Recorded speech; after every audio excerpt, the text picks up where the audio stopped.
Hello mga Tongkolites, panahon na naman ng Kwaresma, panahon ng pagsisisi at pagbabalik loob sa ating Panginoon. At dahil nalalapit na naman ang mahal na araw, minabuti namin na palitan ng damit ng aming inaalagang imahen si San Andres Apostol. Tara, samahan niyo ako sa pagbibihis.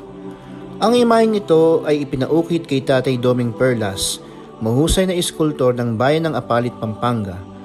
Natatandaan ko pa noon tuwing sasapit ang prosesyon ng mahal na araw, tanging ang mga antigong imahe ni San Pedro Apostol at San Juan Apostol, ang mga lumalabas lamang sa hanay ng mga apostol, sa haba ng panahon ng parokya ng Santa Cruz, na ngayon tinatawag na pangdiyosesanong dambana ni San Agustin, bayan ng Tansa, Cavite.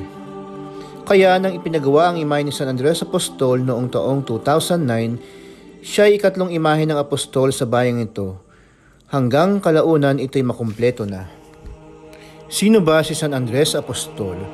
Si San Andres Apostol ay isa sa kauna-unahang naging apostol ni Jesus. Pero bago pa siya naging apostol, siya muna ay naging alagad ni San Juan Bautista, kasama ang isa pang alagad. Kapatid siya ni San Pedro, na siya namang pinili ng Panginoon na maging pinuno ng kanyang simbahan.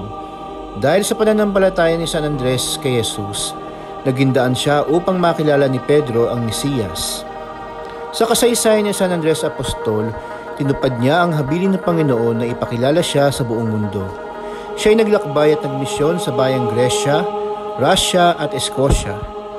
Doon isinagawa niya ang habilin ng ating Panginoon. Sa kabila ng mga hirap at ng mga pagsubok, patuloy siyang sumunod sa kalooban ng Diyos. Naging tanyag siya sa bayang ito na siya namang naging simula ng tinatawag na simbahang silangan o ortodokso. Sa kanyang imahen, mapapansin na siya may hawak na libro. Ito'y Biblia na sumisimbolo ng mabuting balita ng Panginoon. Meron din siyang hawak na isda na sumisimbolo na siya isang magaling na mangingisda at mamamalakaya, at ngayon ay mamamalakaya na ng tao. Sa kabilang kamay naman ay may yapos siyang malaking ekis. Ito'y simbolo ng kanyang kamatayan, ang pagiging martir. Dito iginapos siya ng ilang araw. Bago siya pumanaw, ang huling salita na nasambit niya, "Mabuting krus, matagal nang ninanais. Minahal kita at ninais na yakapin pa. Tanggapin mo ako at dalhin mo ako sa aking Panginoon." Si San Andres Apostol ay patron ng mga mamalakaya at mangingisda, pangunahing patron ng simbahang silangan ortodokso. San Andres Apostol, ipanalangin niyo po kami.